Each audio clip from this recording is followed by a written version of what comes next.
Kubuhlungu kuyadabukisa asho njalo ama-Soul Brothers emsakazweni wakho Ukhozi FM. Isikhathi ke sisithupha imzuzu ngaphambi kwesishiyagalombili.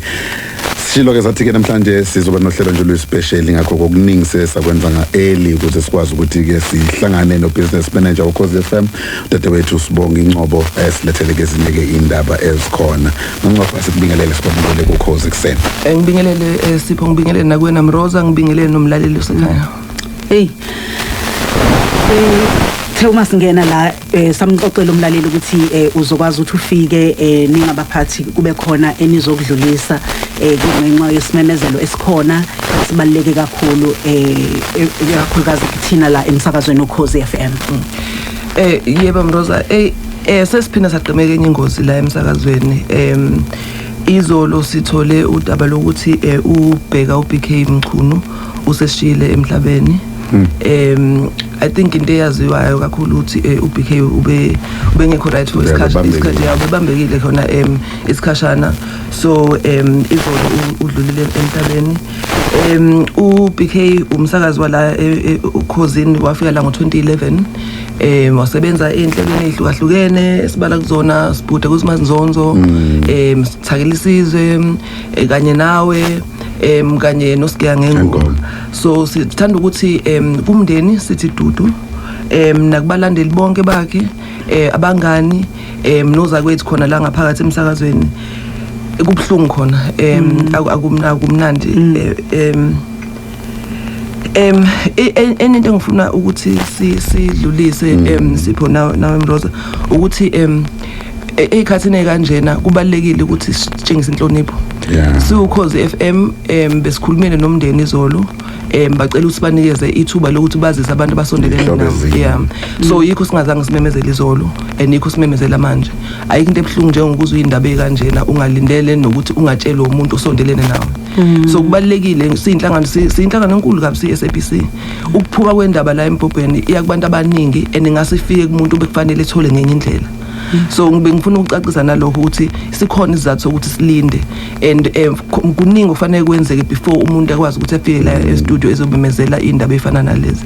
So bekuyilokho nje ukuthi sinikeze umndeni ithuba lokuthi bekwazi ukuthi bazise abantu abasondelene kunabo, hayi ukuthi besingafuni ukumemezela ngaleso sikhathi. Khona indaba esensitive kakhulu Sipho engafanele nje si-treat ngani noma yiphi indlela and ilena le ithinta ama feelings sibaningi. Yabona iyahlukumeza indaba ekanjena, so fanele sibe careful kakhulu ukuthi indaba ekanje sidlulisa kanjani.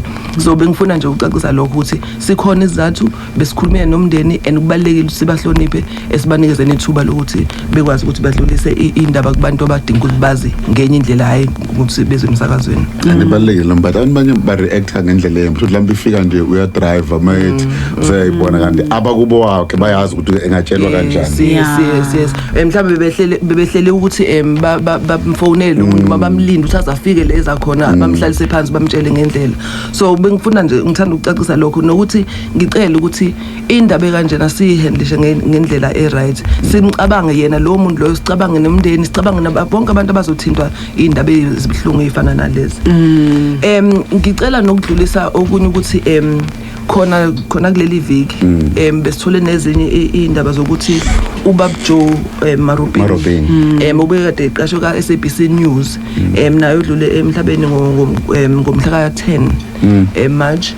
Yena wasebenza la SABC kwa SABC News wangena ngo-1999 wa-retire ngo-2016. So ngisho ngafika eseretayile kodwa naye bengifuna ukudlulisa kumndeni wakhe ukuthi siyabacabanga nabo sithi dudu kubona nabalandeli bakhe bonke, sithi bobabili uBheka naye noBaba Joe Marubeni abaphumule ngokuthula. Sibonga Umphathi, ngiyazi ukuthi kuse-early manje kodwa kuKhozi zolokhu lusinikeze isithombe nanomniningwane abasesihlangene nemndeni ukuthi kuyofihleka kanjani. Yes, zonke inhlelo i-memorial service kanye nawo umngcwabo imininingwane soyifaka khona ey'nkundleni zokuxhumana simemezele nala emsakazweni. Kodwa ngifuna ukusho nje kakhulu ukuthi ibhlungu into ehlakalele and kwangempela umndeni wakamchunu nowaMorubeng sithi dudu. Lokho FM zinjalo-ke indaba zokudlula emhlabeni kwaBheka BK Mchunu ratata mabrigado BK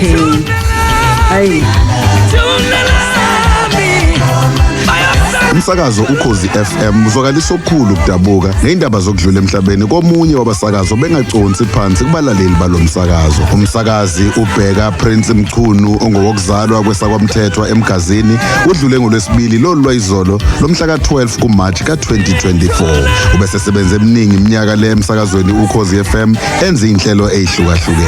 Sithi dudu kumndeni, abasakazi, abalaleli bokhozi FM bonkana ngokulahleka kwaleli qhawe beliselincane. Sithi lala kahle amacingwane. Phumula wena basenkonyameni. Ukhetha kodwa. Slender noma sidudla. Dudla.